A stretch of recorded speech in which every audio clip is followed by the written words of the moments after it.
Anyways, I might as well just get on with this. This here is called The Conversion Bureau, a My Little Pony Friendship is Magic fan fiction by Blaze. Out the Edge.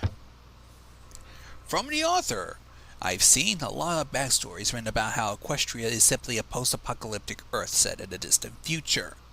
Which is bullshit. Might be just a different form. Might be just entirely different.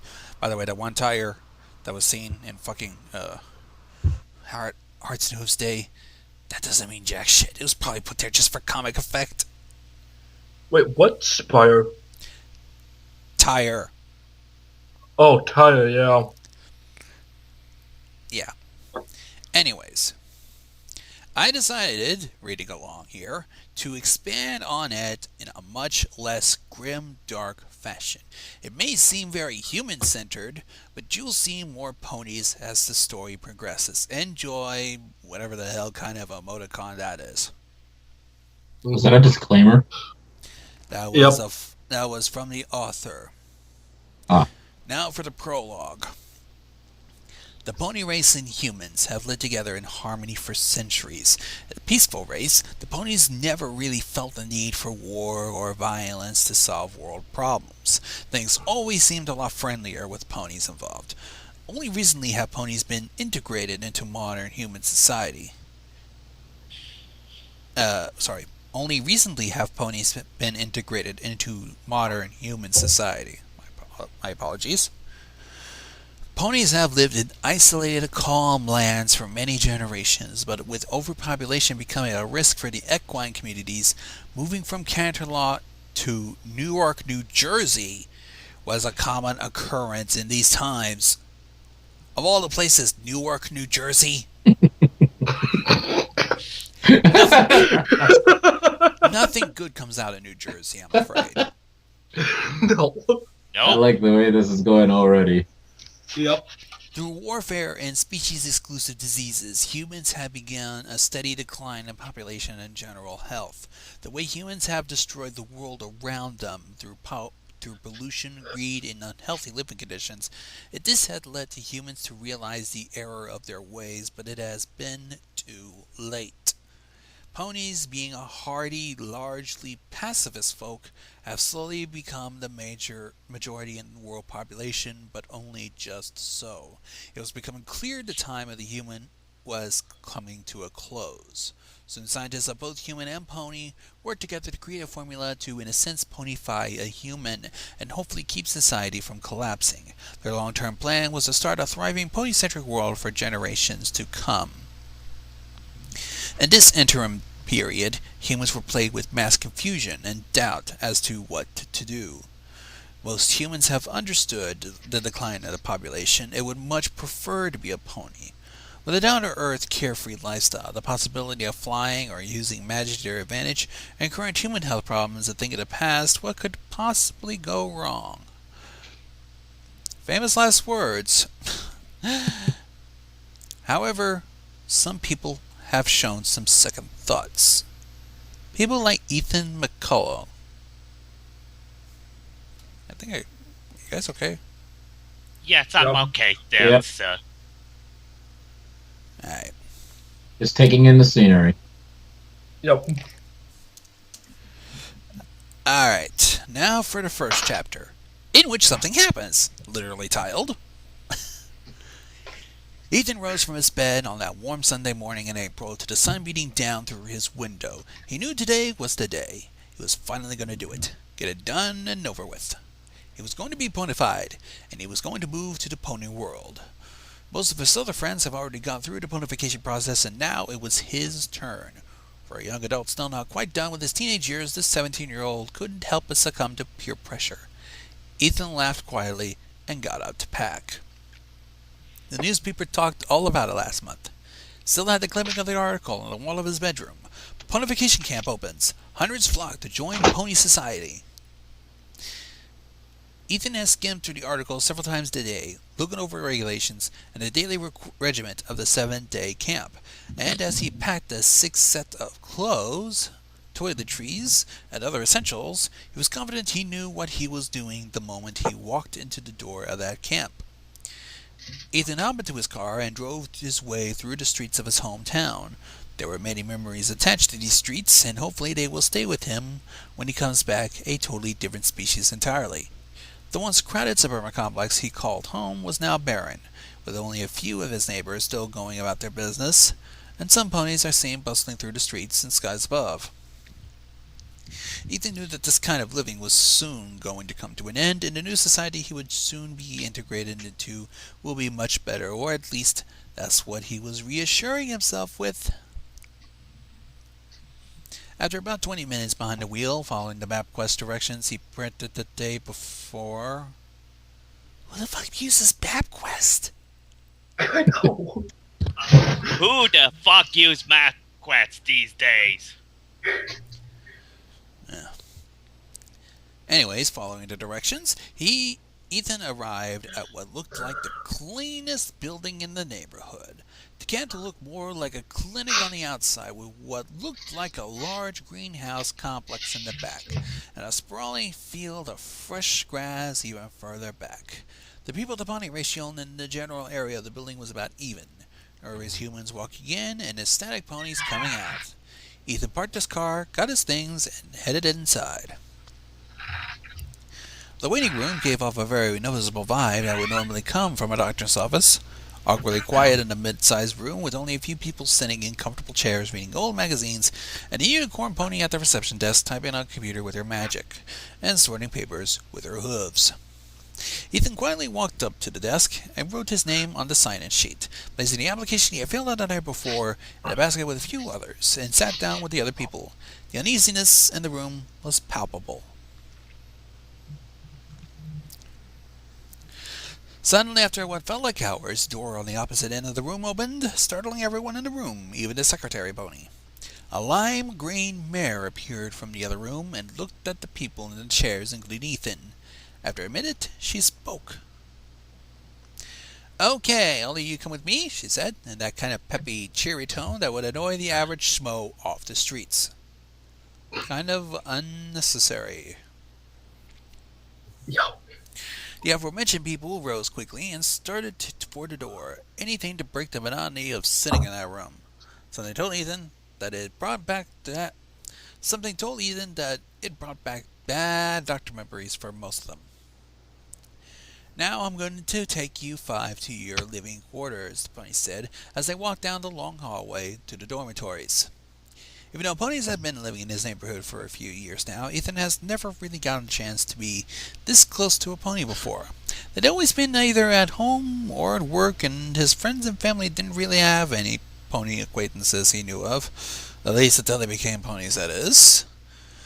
It was an odd experience being this close to a fellow sentient being that looked nothing like him. It felt as he was following a talking dog.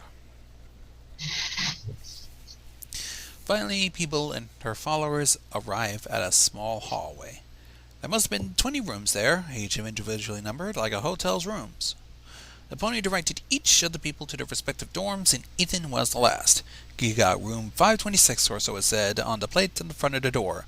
What, you think is suspicious? It was then he noticed the doors had no knobs and just pushed open, like a public restroom. Ethan got self-conscious about his privacy until he noticed a wooden door block placed tenderly at the edge of his room. The dorm was simple and warm. The first thing he noticed was the heater on full blast, so he turned it down to a reasonable temperature and put his stuff on the bed. The bed was short and stocky, but still managed to be a full-size bed with a fluffy sleepable mattress and neatly made sheets. I'm already getting bored of this. I know. Let's see. Before he had a chance to unpack his things, a knock unexpectedly came at his door. "Ethan, is that you?" The reception lady told me to come to 526, but I'm not sure if the signs got mixed up or anything, so I'm just making sure. The familiar voice babbled on as Ethan opened the door to his old middle school friend, Barry Jelsey. Barry was lanky with a messy brown Jufro on his head. Wow. I'll let that sink in.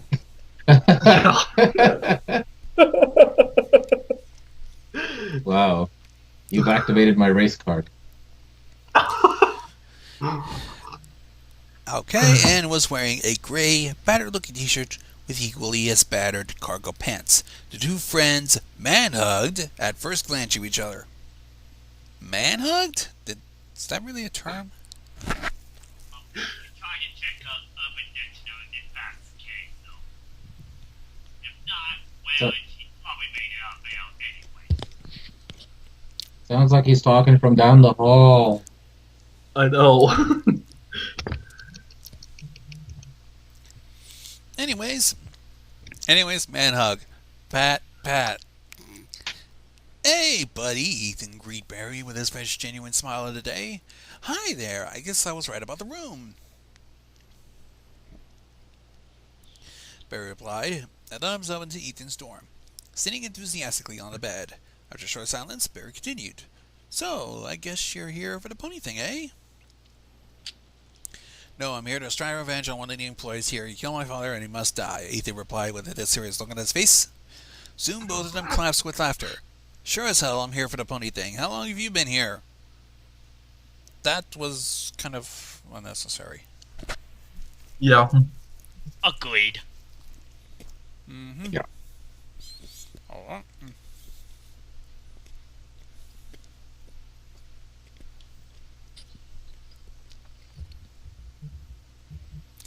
Anyways, I just moved in last night. We're supposed to go for a seminar after dinner tonight.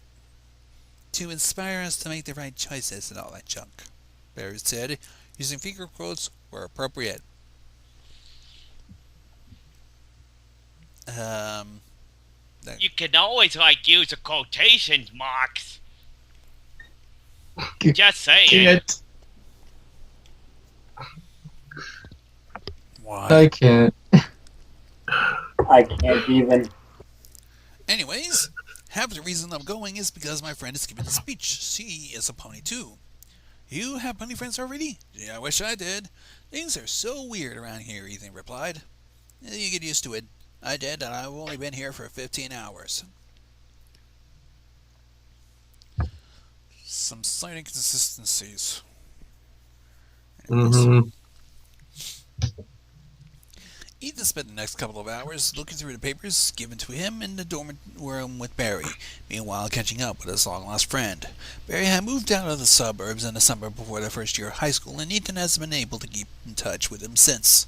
He was glad he had a friend at the camp to go through the ponification process with, and he was sure Barry felt the same way. Well, I think the seminar is coming soon. Do you have anything to eat before you came over? Barry asked Ethan as he unpacked his things. Not really, but I'll probably grab something from the vending machine outside or something. Let's just get this over with, Ethan said, attempting to hide his anxiety. He was unsuccessful. Barry seemed to pay no attention to Ethan's jitteriness and says, sounds like a plan. Let's roll.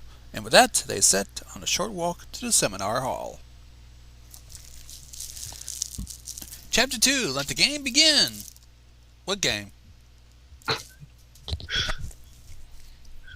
What game they fucking talking about?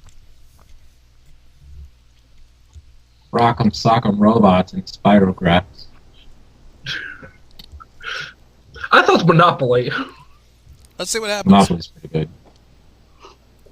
It is, if you could stand it. Sorry. Anyways, let's find out what game they're up to. The room the seminar took place in reminded him of a town meeting. The room was empty, save for about 30 chairs, half of which are filled, and a chair up front for the presenter. Contradictions in that sentence already. Yep. Lots of small talk can be heard, and not a pony in sight, as expected. Either DeBerry walked in and sat down quietly close to the front of the crowd, both joking about how they got front row seats. So what is this thing again? Ethan asked curiously. He's still a little jittery about being new. It's just agreed to newbies like us. Relax, this won't take long. Barry reassured Ethan with a pat on the back, and the presenter trotted out from a door that Ethan didn't see before. The crowd felt silent immediately. The unicorn pony was very calm and studious looking. Still looked like she'd been nice if you talked to her. Has a noticeably purple coat, dark purple straight mane with unique pink streaks. The symbol on her flank was magenta 6-pointed stars surrounded by a few other smaller stars. Clues? She put the pile of papers she's been holding up with her magic down on a chair up front and started once the crowd quieted down. Afternoon, every pony. I'm Twilight Sparkle, and I'll be talking to you all for the next 20 minutes, the unicorn said uniformly. Ethan could hear a few people faintly giggle at Twilight's name, but she simply ignored him.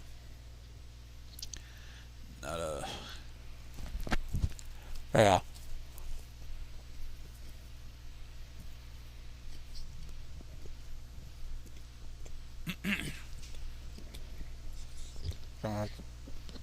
Come on.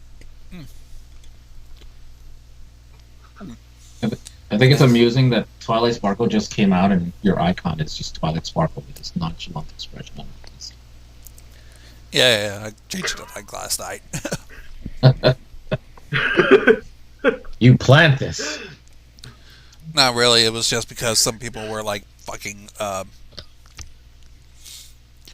I was involved in a side group of one of the podcasts, and it became overrun with fucking raiders.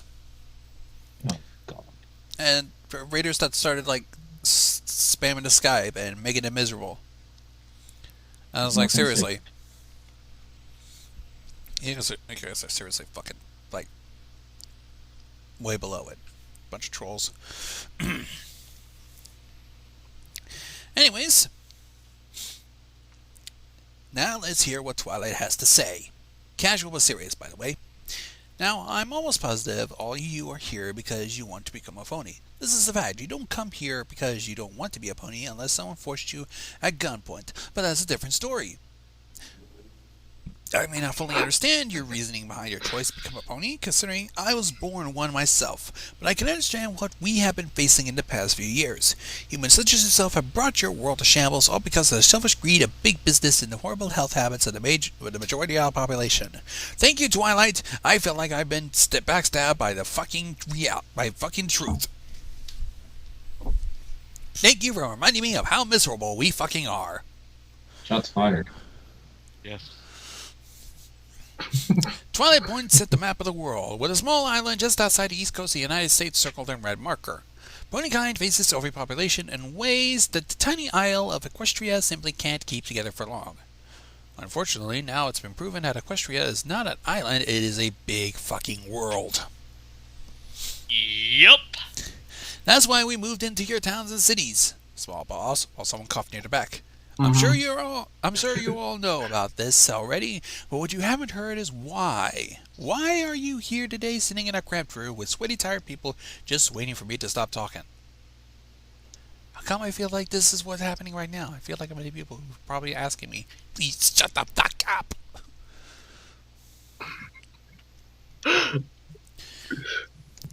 Our plan is to ponyfy you. The sooner, the better.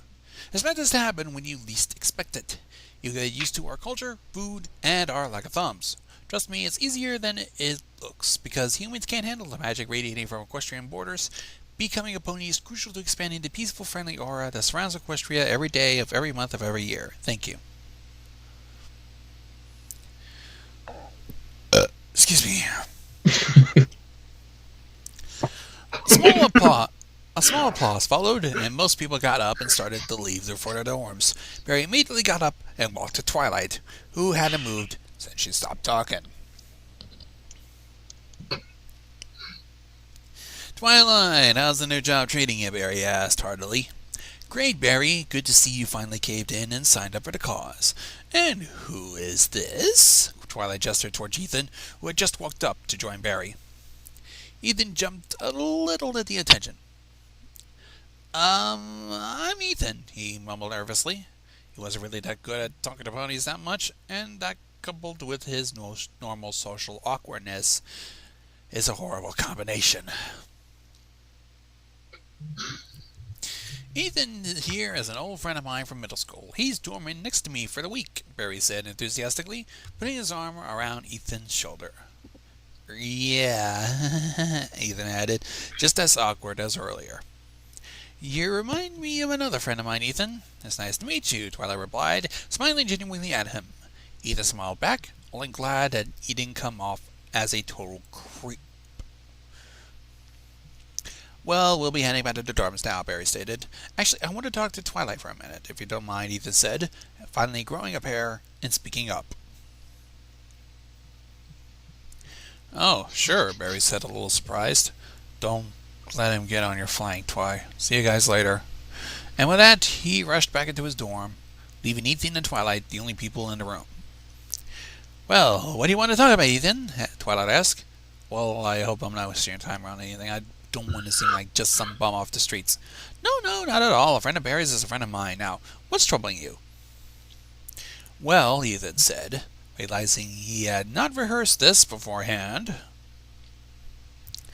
I'm a little apprehensive about the bonification. I want to go through with it, but I'm a little, for lack of a better word, suspicious that the anonymity of the process is slow. I hope you understand my feelings. Well, I don't think you know what you're talking about, Ethan. You got cold feet. Probably. Yup. Feels like Yep.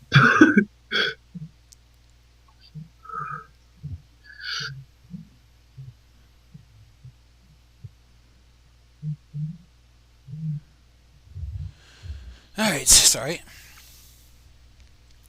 Twilight, a little taken back at how surprisingly wordy he is, despite how shy he was at the first impression, stopped what she was doing and looked at Ethan. There is no need to be suspicious. If you'd like getting a shot or taking a medicine, plus you'll be unconscious during the actual transformation, so you won't feel any pain. But after all that, Ethan was still iffy. I don't know, I still don't feel right about it. Twilight looked at Ethan in the eyes for the first time and smiled reassuringly. You'll be fine. Now go sleep, Barry. I think he's been waiting for you. Ethan looked back out the doorway to see Barry waving his hands wildly in the air, looking at Ethan in impatience. Thanks, Twilight. See you tomorrow. Maybe I'll just do these 4 chapters. Seems a little lengthy. Chapter 3. What is to come?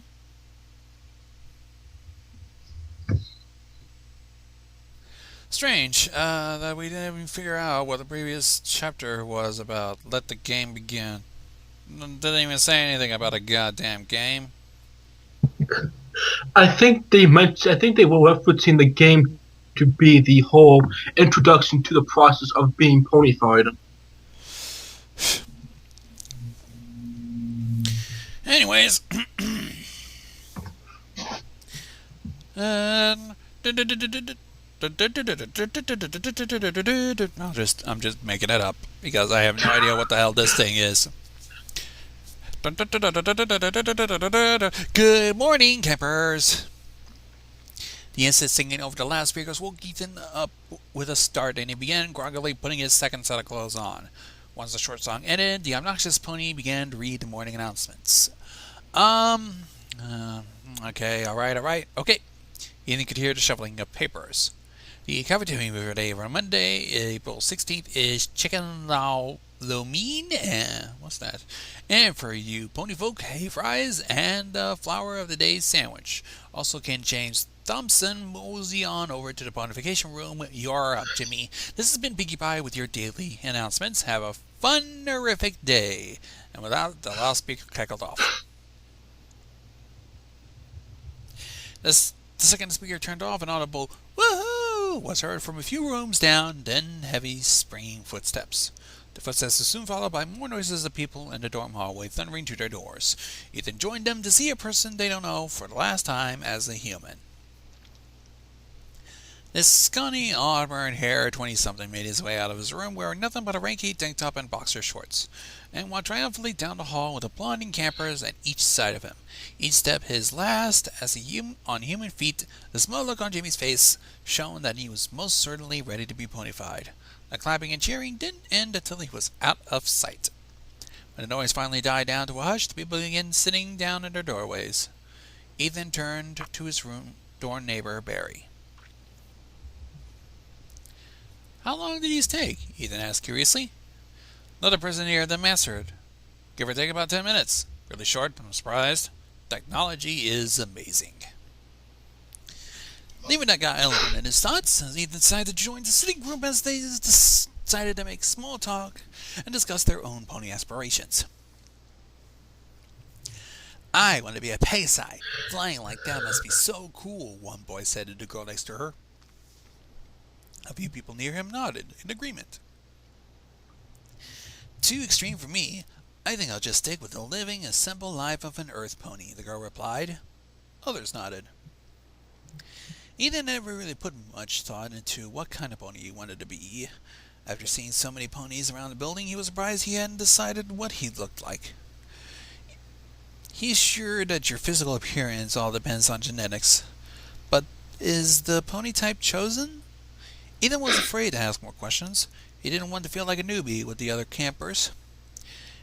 I think at this point, it doesn't really matter, personally. A four-legged footsteps was heard by every camper simultaneously. They all looked down the hall, intently hoping to finally see the ponified Jimmy. The trotting sounded slow and careful. A loud third was heard once in a pause. Then trotting resumed. Jimmy turned a corner, fully ponified. Peach-colored earth pony. The most prominent thing he kept was the auburn hair and a little stubble around the muzzle. The other obvious trait he seemed to have kept was the smug expression on his face, but with a little nervousness over his new legs. Jimmy was trotting very slowly, almost to a crawl, and pretended to get used to his new center of balance. A thud was heard once again, except this time Ethan knew it was Jimmy falling on the floor, then to get himself up immediately and continuing to walk. The campers were going crazy, patting his back and head as he walked by, which seemed to create more trouble for his balance, and some just poked him. Ethan watched carefully as the new pony walked to his dorm's doorway, giving a loud cheer of triumph, and trotted inside. Everyone resumed their daily business, with some people crowding around Jimmy to ask questions. Ethan's mind had been wandering for the last few minutes of Jimmy's first trot. He has been thinking about what would happen if he becomes a pony. Will he enjoy being an herbivore? What if he hates flying? Who will he meet when he goes to Equestria, if he does? Will he miss his feet and opposable thumbs? Ethan felt like he had taken up a much larger commitment than he had expected, but he knew that it must be done eventually, and it got off his mind come lunchtime. Hey, dude, you gonna eat your salad? A passerby pony asked him into the lunchroom. Ethan snapped back into reality. Oh, no, you're gonna have it. Thanks, brah. Not a big fan of dandelions myself, the bunny chuckled, and started to stuff the shallot onto his tray with a snout. Hey, Ethan asked, with blinding curiosity. How long have you been a pony? How does it feel? I got ponified yesterday morning. It's a little awkward for the first hour or so, but it gets way easily afterwards. Moving things is still a problem, but I'm sure I'll get used to it. Take it easy, brah. And with that, the pony trotted away with the tray in tow on his back. Brah. New Jersey.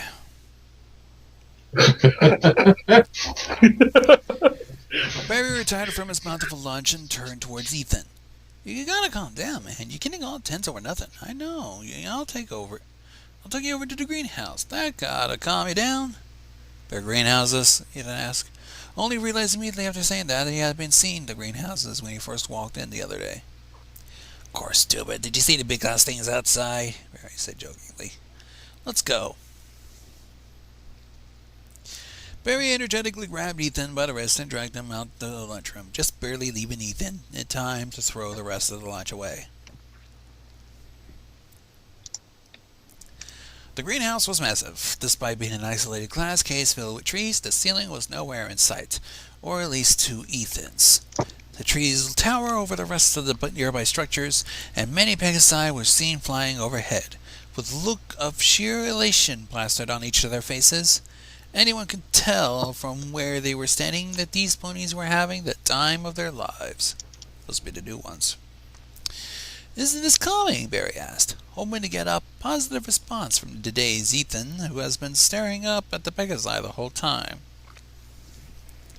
Yeah, really peaceful, Ethan said, trying his best to pay attention to Barry over the sound of the forest's wildlife. And it looked like an amalgamation of every woods that Ethan walked in.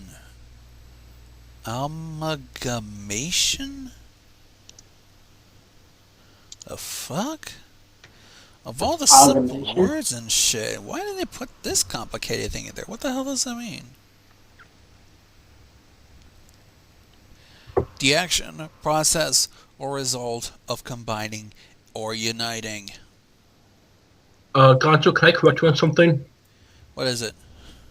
It's amalgamation. It's the transformation into another creature.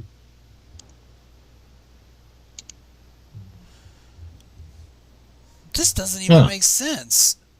It's because you're being amalgamated into a pony. It's like being transferred into a what do you call it? A centaur. Yeah, but we're talking about we're talking about a collection of various types of forests. Yes, they got confused. They're trying to talk. They got confused in their way. This amalgamation is the transformation of a thing into another thing. Look it up. You know what? I'll Google it. You can try, because the first result was just uniting something. It looks like this guy just pulled this word out of his ass and tried to think it was... Probably saw the first thing and thought, maybe I'll use this word instead of a collection. No, amalgamation is a real word. I know that for a fact. I know it's a real word. It pretty much brought up the Webster Dictionary definition of it, but this is not the appropriate place for it. You could have just simply said collection. That would have been easy. Or a combination. Combination works too. Because it's a combination. It's combining something. Yes. Yeah, how dare he? Shall I fetch the They the could have pitchfork and told torches? yes, they could have, yes. Like what? It's like what the fuck, man? You just put it in there just so I sound this after what already we're about 2-3 chapters into this shit.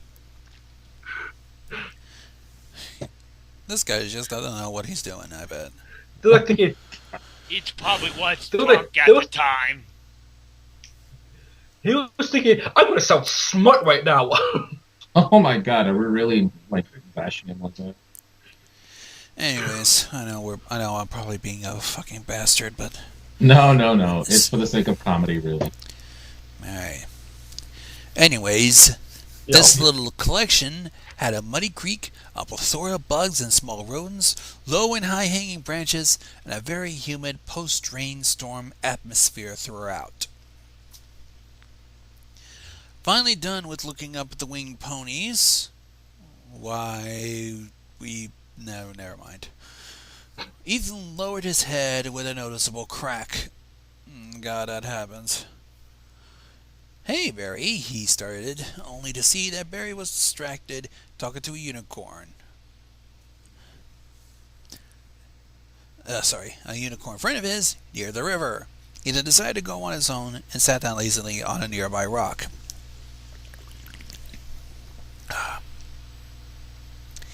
Throat getting parched, I had to open a can. Whew. Anyways, a bush rustled nearby, not right next to Ethan, but within earshot, where he was curious. Why that sentence? Why?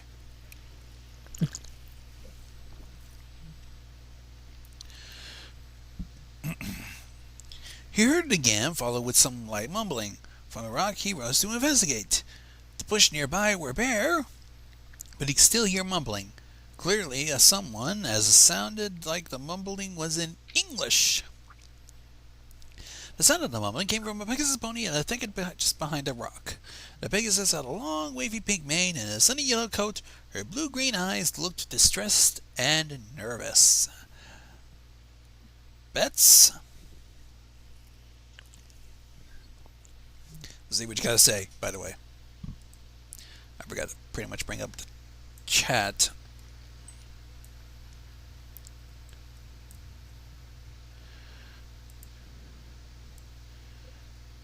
A shy pony has been detected. I just read that. Wait, I didn't I did not get that. Oh, we're gonna find out. Oh no, Mr. Squirrel. You shouldn't sneak into those thorn bushes like that. It's not safe, the bunny said quietly, slowly removing a baby squirrel from a thorn bush. Excuse me, Ethan greeted the pony, not as quietly, but just as shy. Why do we need specifics? Excuse me.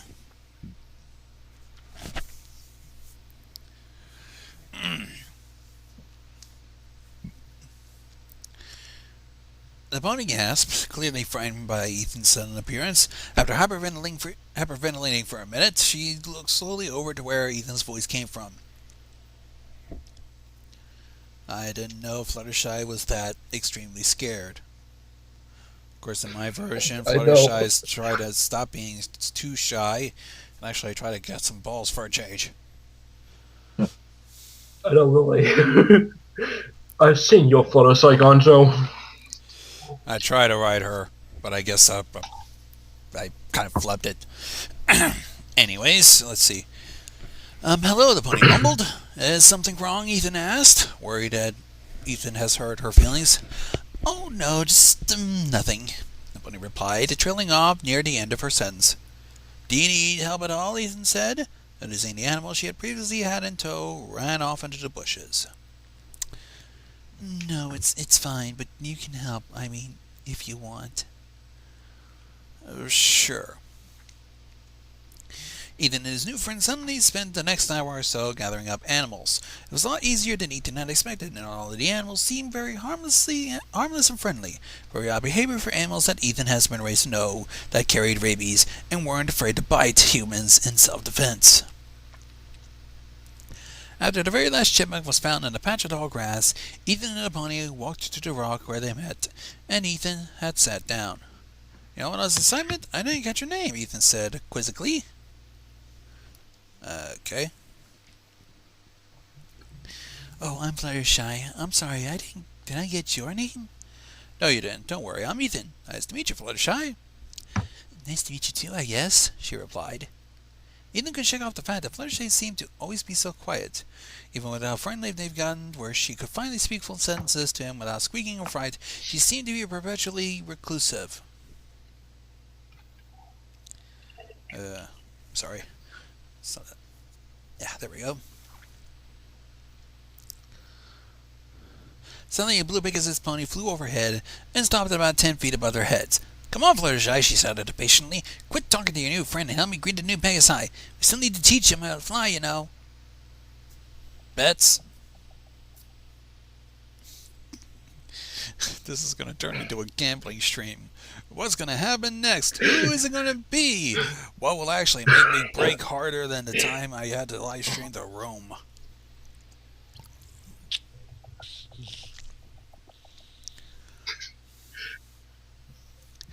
One person says Rainbow Dash. Survey says, oh, coming Rainbow Dash, Fluttershy called out to the Pegasus. Then turned to Ethan and smiled at him, as if to say goodbye without actually saying it, and gently flew away.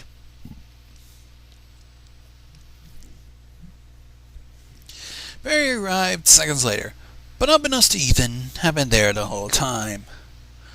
Dude, she totally has the hots for you, he said, making Ethan jump off his rug and onto the dirt road. Shut up, he joked, as they left the greenhouse.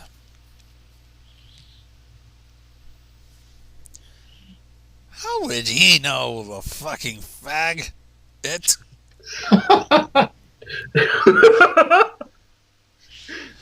For all I know, way to drop that F-bomb. For all I know, Fluttershy could have had the hots for me.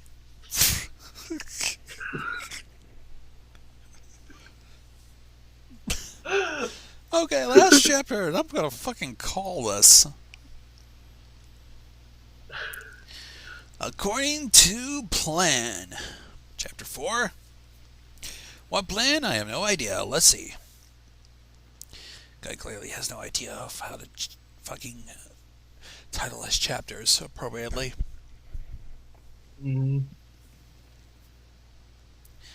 Chapter 5. Sweet Cup and Cakes.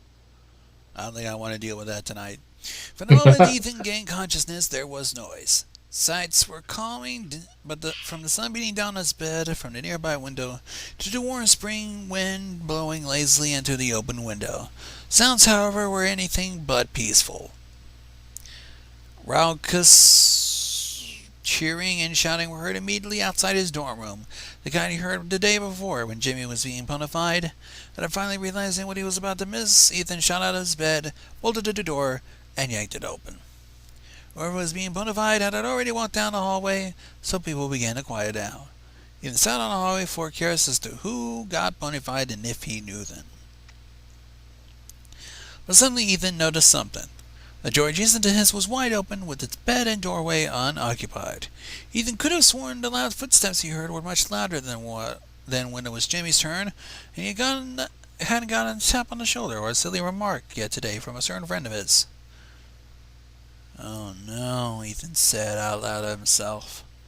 No one heard him, but it was the only way he could vent out his anger towards himself. Why was that in there?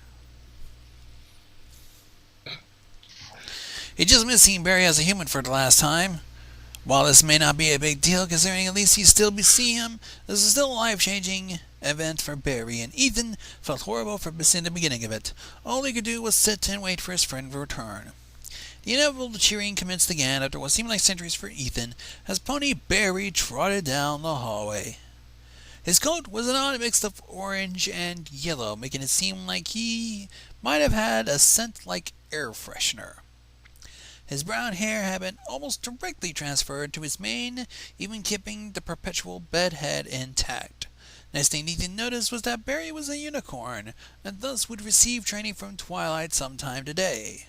Ethan pictured Barry attempting magic and failing horribly, which made him laugh a bit. What's so funny? Never seen an attractive pony before? I'm just gonna let that sink in. Nope. Yell. Nope. Not gonna say it. Not like Barry. Not like Barry. No. Think back on all the 34 people.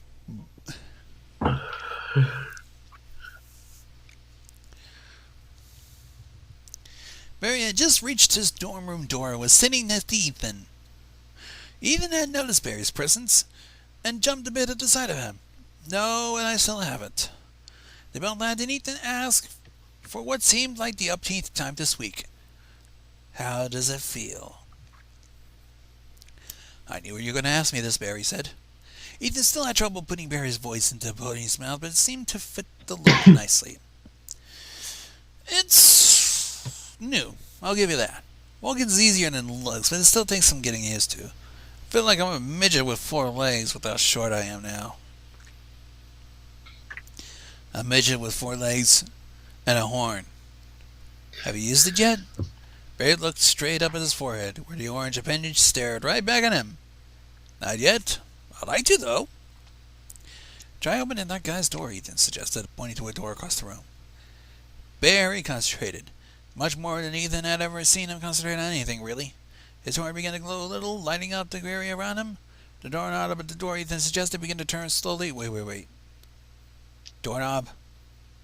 I thought they didn't have doorknobs. Inconsistencies out the fucking ass. He needs to revise this thing like Howell. God. This thing needs heavy revision. The doorknob at the door, Ethan suggested, that shouldn't be there, began to turn slowly, as if struggling to open. Suddenly the door thrust itself open and slammed against an adjacent wall. Barry patted heavily, and numerous people clapped and cheered and patted him on the back in congratulations.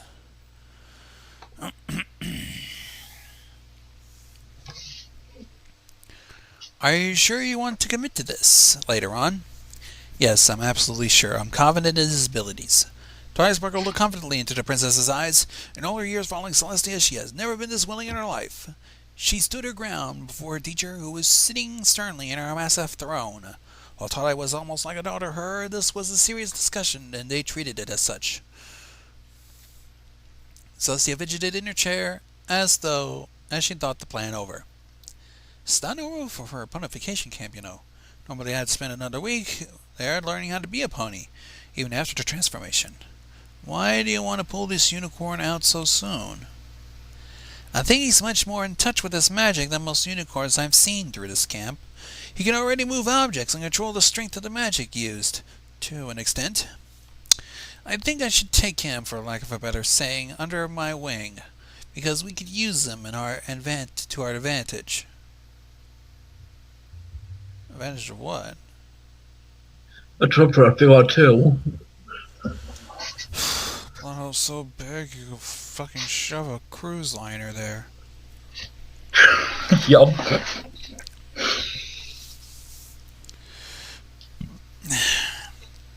You guys can speak up if you have to. You other guys. Nope. I got nothing to say so far. Alright. Princess Celestia thought for a moment, then surrendered. Alright, you can bring him, but what about the other one? Surely you don't want him to come here as a human, do you? Oh no, I have plans for him. You'll see, I responded.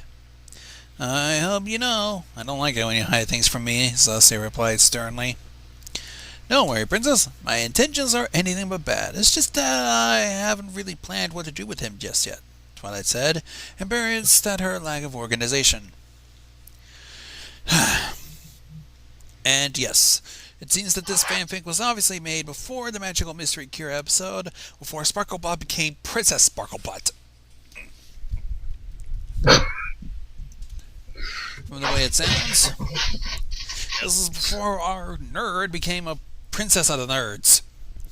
And way before her library became a smoldering pile of rubble and burned pages and shit.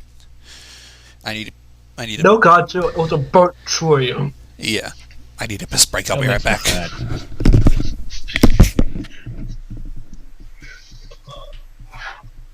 You really shouldn't leave us unsupervised like this. Nope. We're too young for this. Yep. I'll do my best to adult. Hey, maybe kids will babysit us. Excuse me, Phillies us.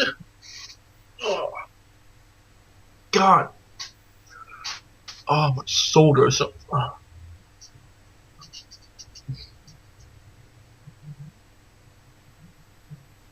So what's going on with you, Zoa? Me. I just finished drafting the new page of Harsh Apples. Otherwise, I'm just chilling. Nice. What about you? Yeah. Oh, I have work tomorrow. Yeah, same here. Yeah, early in the morning. Same here.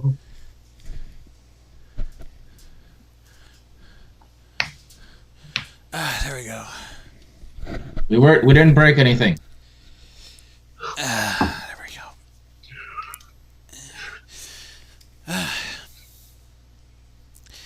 Anyways, where was I? Oh yes. Well, we'll be sure to get him here safely. We don't want any humans running around Equestria willy-nilly like this. Make sure he's a pony when the time comes for him to be. Of course. How long is... There we go. A couple of groups of pages or some shit. Ethan couldn't help but be a little sad. He knew this was going to... Sorry. Fatigue is really wearing on me. I haven't got much sleep, and I've only slept for a couple of hours before the stream. The only thing that kept me up was an alarm on my phone.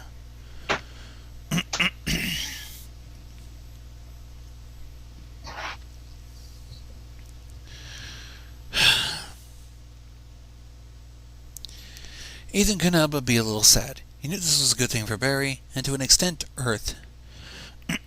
But he couldn't shake the fact he'll never see human Barry again.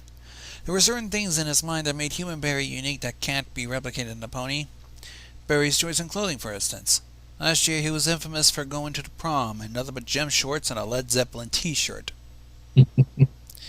His girlfriend was mortified, to say the least. However, Ethan had to embrace this new look for Barry.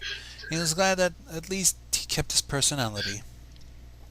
Oh, don't worry. I imagine they retailer that Led Zeppelin shirt for a pony anyway. Probably. At dinner that afternoon, You know, Barry this said... is. What This was it? is starting to sound like. What is it? You know, this is starting to sound like to me. Fallout Equestrian. If you think about it, it's just starting to sound a bit like Fallout Equestrian. Yeah, but unfortunately, I don't know if I'm not Equestrian, so... Nor do I. It just starting to sound like it.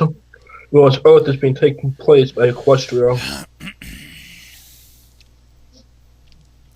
At dinner in the afternoon, Barry sat next to Ethan at the usual table close to the garbage can. Barry visibly has some difficulty sitting in his new quadrupedal form. Is that even a real word? Quadrupedal? I know there's quadruped, but I don't know about quadrupedal. I'll look it up. Look up in the dictionary if you're not sure there, Gonzo. Sorry. I'll look it up right now. Anyways, Barry had some difficulty sitting, but an earth pony next to him helped him sit up straight. It looked awkward at first, but Barry seemed to get more comfortable as time went on. First pony meal, you ready? Ethan teased Barry, who was staring nervously at the hay fries before him. Barry got loudly and silently lifted the bundle of hay with magic. Moving towards his mouth, Barry took a small nibble, just enough to get the taste out of it. Suddenly, Barry's eyes widened. "Why?" Barry said, shaking in his seat. "Barry, you alright?" "Why do I like this so much?" Barry kept eating the hay, visibly enjoying it. Ethan gagged a bit and resumed eating beef jerky. Oh, quadrupedal is a real word.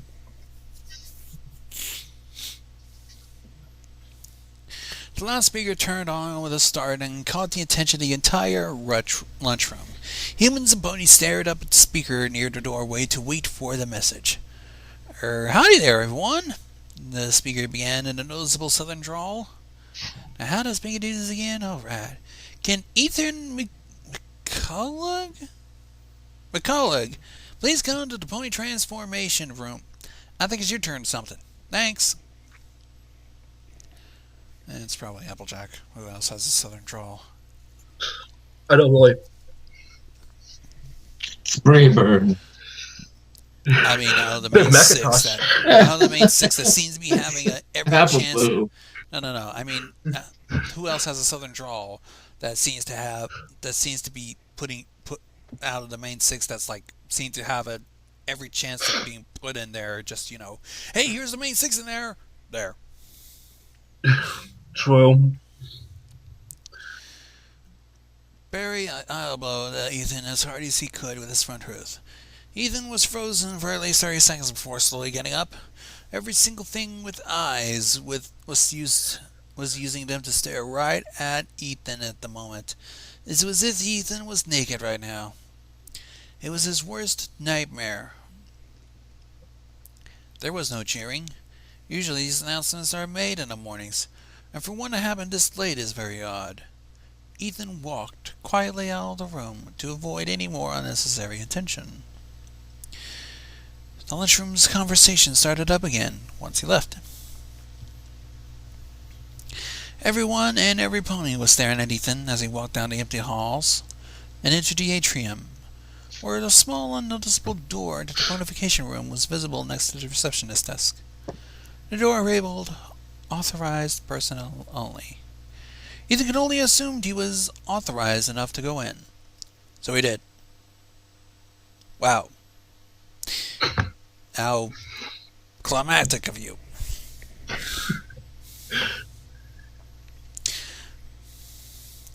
On the immediate other side of the door was a bright pink earth pony with an equally pink curly mane. She seemed to have a perpetual smile on her face. "Shh, this way," she whispered. Ethan could recognize the voice from somewhere, but he couldn't put his finger on it. Seriously? Really? Well, how old is he again? Probably teens, 20s, maybe? I He believe said he 17. was. Yeah, that's what I was going to say. He was 17. Well, there's a problem right there. Inconsistency. As they walked out a dark, claustrophobic hallway, Ethan got more and more curious as to what was going to happen. He had already come to terms with the fact that this would be his last moments as human, but still needed some reassurance that he'd be safe, and it wouldn't be a risky procedure. He began, sounding kind of like Fluttershy. I said, shh, we have to be quiet. The Pink Pony replied immediately.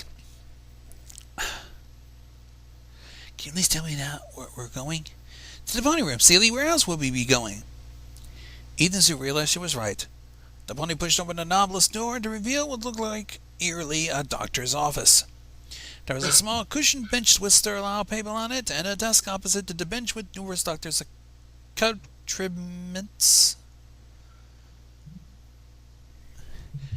Couldn't you just say doctor's tools, for fuck's sake? What the fuck is accoutrements? I never heard of such a word. I'll Google that too. God, just why? Fucking...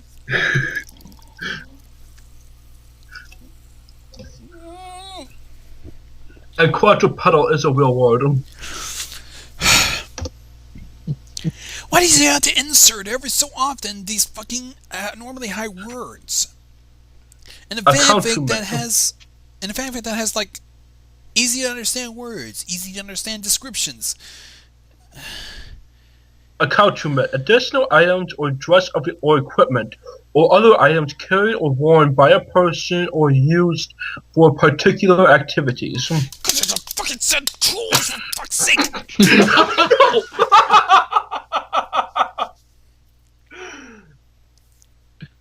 I sprayed myself with the remnants of a Dr. K.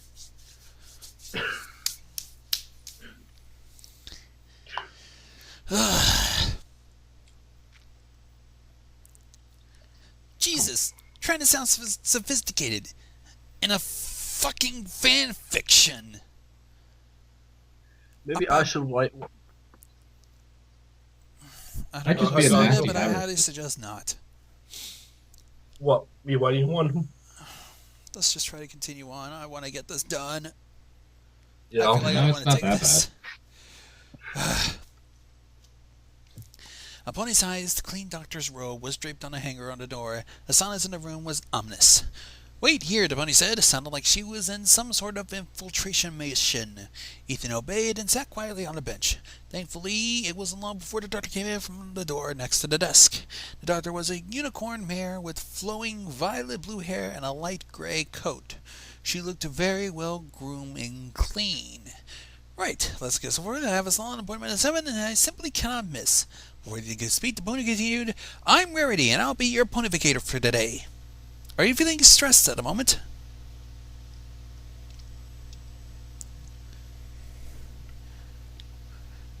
This doesn't even fucking fit. No, it does not. It does not fit at all. It doesn't even No, fucking fit. God, what the fuck was the hour when he wrote this? Ah. There's plenty. There's other Doctor characters that they could have used, but they decided to go with the popular pony that doesn't even fucking suit. They could have went with Nurse Redheart for all we care. That Nurse Redheart, that one Dr. Carmel look-alike. The fucking...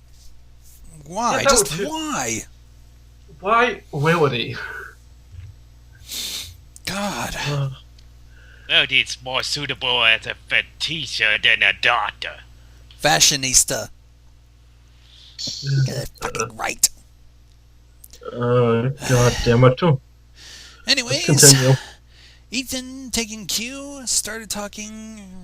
No, I'm a little nervous, but... Oh, darling, that's normal. There's nothing to worry about. This will be quick and painless, and it'll be over before you can say, fabulous! Already left her own joke, and began using her magic to summon some doctor tools to her side. She began looking at Ethan's eyes, ears, and mouth, and oddly enough his nose with a light, and started making awkward small talk. What the fuck?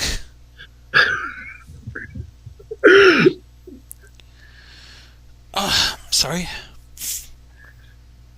So, you are being pontificated awfully late. Any idea why? Well, no. I was just called down here during dinner. I thought these things usually happen in the mornings. They do. I'm not even sure myself why you're here, but alas, here you are. Ready to put the tools down and retrieve a paper cup filled with purple viscous liquid. Viscous. That's normally red, isn't it? No, viscous is the type of liquid, not the color. I'm trying to think. It's normally associated with blood, right? I'll look it up. Google. I have it open at a secondary tab. By the way, some of the people in the chat has noticed that two of you speak like Michael J. Caboose. Wait, can you give me a link to the live stream? I have. I think I gave it to you guys. No, you just gave me one for the Google Doc. Don't worry. We're about to conclude anyway. Okay. Viscous, heavy? Go ahead, Gonzo. Let's just say, yeah, we're about a couple of paragraphs done, and I'm gonna call it a night. Viscous, having a thick, sticky consistency between solid and liquid, having a high viscosity. Basically, the kind of property found in blood and maybe robotism. Lava. And lava. Yeah, sure. Let's call it those things if you want. I mean, wink, wink. Anyways. Oh my god. Wait, Verity put the tools down and received a paper cup filled with a purple viscous liquid and a syringe. He then crooned at the side of the needle as he was deathly afraid of them. Oh wait, Digital Railroader says, I know what viscosity is. It used to describe engine oil. Ew. It works. Anyways. Sounds delicious. Verity got uncomfortably close to Ethan. Alright, now lay down on the bench and drink this, she said, handing him the cup gently. What is it? A sedative to help you sleep. Think of it as anesthesia in a cup. It'll make this whole process so much easier for the both of us. Trust me. Ethan nervously took a gobble of liquid. Tasted like grape jelly, and it was just about gloopy. Goopy. What the fuck ever. But he soon emptied the cup. He could already feel the sedative kicking in as he set the cup down the table nearby and laid his head on the bench. Verity walked up to him and lightly prodded the needle into his upper arm. Ethan didn't feel a thing, and a few seconds later he was unconscious. And that ends Chapter 4.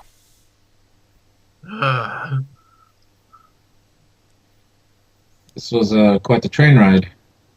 Yeah, it was. Yeah, it's just... fuck.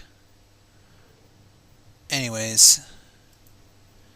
Hang on, I'm about to deal with a few things here, and I'm going to end this call. Because I think we'll pick up sometime later. Might be with a different group. You might want to stick around for after another day. I'll have to set another date for that anyways. I actually like this story, so I would like to stick around. Maybe next week again when Joseph Norris is also free. He's off Tuesdays and Wednesdays, right? Yep, unless noted otherwise. You won't be. We won't have to worry about that. Spring is fastly approaching.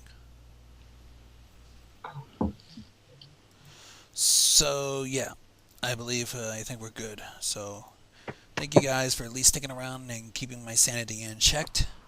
And might as well just bid you all a good night. Good night. Yeah, Good night, guys. Yes, I wish you well, guys. All right, later.